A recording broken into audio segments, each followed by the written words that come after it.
Et si la fin avait déjà commencé, sans que personne ne l'annonce? Le monde ne s'écroule pas d'un coup, il s'éteint lentement, silencieusement. Et c'est pour ça que presque personne ne le voit. Regarde autour de toi. Les nations se parlent par menaces.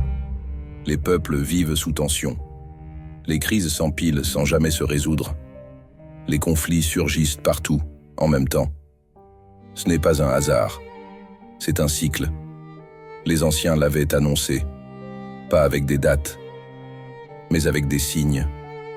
Jamais l'humanité n'a été aussi connectée, et pourtant aussi divisée. Jamais les gens n'ont autant parlé, et aussi peu écouté. Jamais on a autant consommé, et aussi peu compris le sens de la vie. Pourquoi? Parce que la distraction est devenue une arme.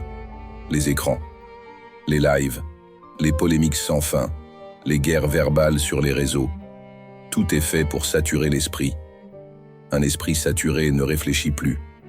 Un esprit fatigué accepte tout. Les gens se plaignent du manque d'argent, mais ne questionnent jamais le système. Ils parlent du chômage, mais pas des règles qui l'organisent. Ils crient contre leurs dirigeants, mais continuent à nourrir le modèle qui les écrase, parce que le monde actuel n'est pas en crise. Il arrive à sa fin logique.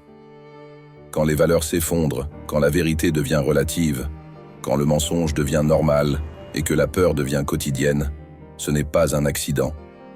C'est un basculement. Les élites ne créent pas le chaos, elles l'utilisent.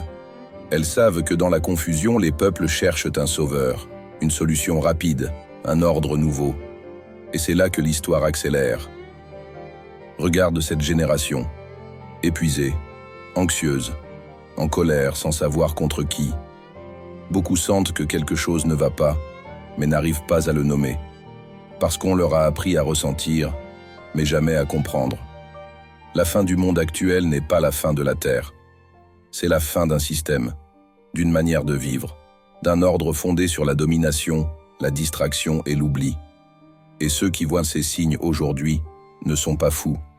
Ils sont en avance. Dans la partie 2, on verra ce qui vient après l'effondrement, pourquoi beaucoup ne sont pas prêts et pourquoi le réveil de certains fait peur à ceux qui dirigent.